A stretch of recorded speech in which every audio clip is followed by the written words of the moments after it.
Ce sera la première course relais sur l'eau en son genre. Le 4 juin prochain aura lieu le Riviera Waterbike Challenge, 21 km entre Nice et Monaco, à parcourir à l'aide de vélos aquatiques conçus aux États-Unis.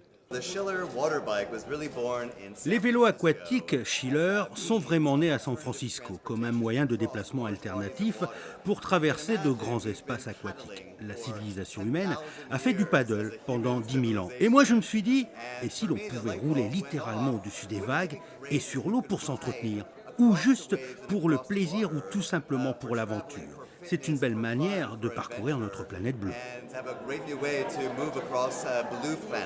Ce Riviera Challenge va pouvoir permettre de financer la création d'un centre de sauvetage aquatique au Burkina Faso, une cause qui tient à cœur à la princesse Charlène dont la fondation œuvre en ce sens. Lors de la soirée de gala du Challenge organisée au Yacht Club, de grands champions étaient présents. Tous seront sur l'eau le 4 juin prochain. Ça va être un immense plaisir, un immense honneur de participer à cet événement.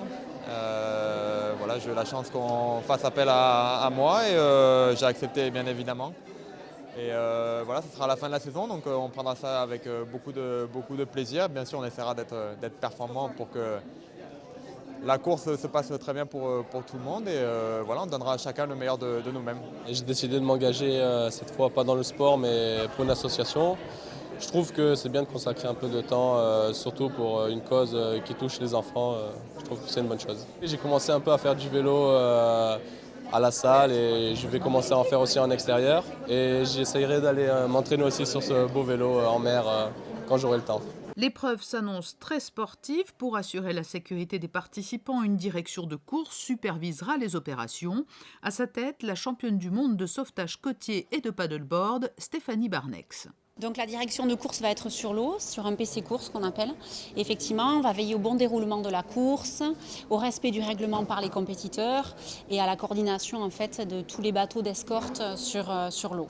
Alors c'est vrai, c'est un bon challenge en fait que se sont fixés ces sportifs et ces amateurs. Tous courent pour effectivement cette cause et je pense que ça peut être sportif. On va faire des points météo assez régulièrement quelques jours avant la course, puis la veille de la course et le matin même de la course pour voir quelles sont les conditions que devront affronter ces compétiteurs. Des ventes aux enchères traditionnelles et silencieuses ont ponctué la soirée de gala au Yacht Club dans une ambiance musicale avec la participation notamment d'une chorale sud-africaine, le Senestra Male Choir. Plus de 266 000 € ont été récoltés.